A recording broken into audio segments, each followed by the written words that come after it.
And when these things begin to come to pass, then look up and lift up your heads, for your redemption draweth nigh.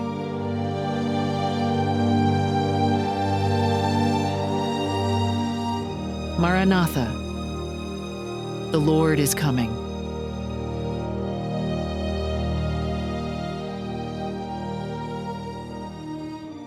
Through Heaven's Gates, February 26th.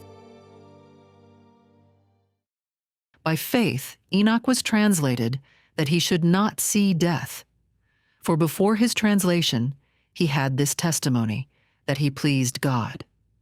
Hebrews 11:5. We are living in an evil age. Because iniquity abounds, the love of many waxes cold. Enoch walked with God 300 years.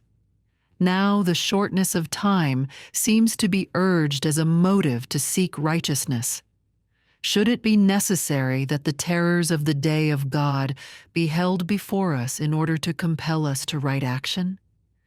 Enoch's case is before us. Hundreds of years he walked with God. He lived in a corrupt age when moral pollution was teeming all around him. Yet he trained his mind to devotion, to love purity. His conversation was upon heavenly things. He educated his mind to run in this channel, and he bore the impress of the divine.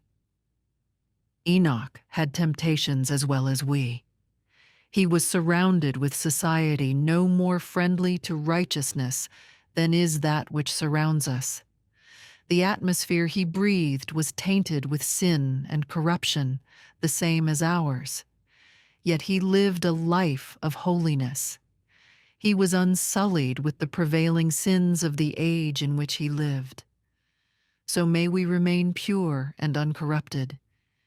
He was a representative of the saints who live amid the perils and corruptions of the last days. For his faithful obedience to God, he was translated. So, also, the faithful, who are alive and remain, will be translated. Blessed are the pure in heart, for they shall see God. For 300 years Enoch had been seeking purity of heart, that he might be in harmony with heaven. For 3 centuries he had walked with God. Day by day he had longed for a closer union. Nearer and nearer had grown the communion, until God took him to himself. He had stood at the threshold of the eternal world, only a step between him and the land of the blessed. And now the portals opened, the walk with God, so long pursued on earth, continued, and he passed through the gates of the holy city, the first from among men to enter there. To such communion, God is calling us.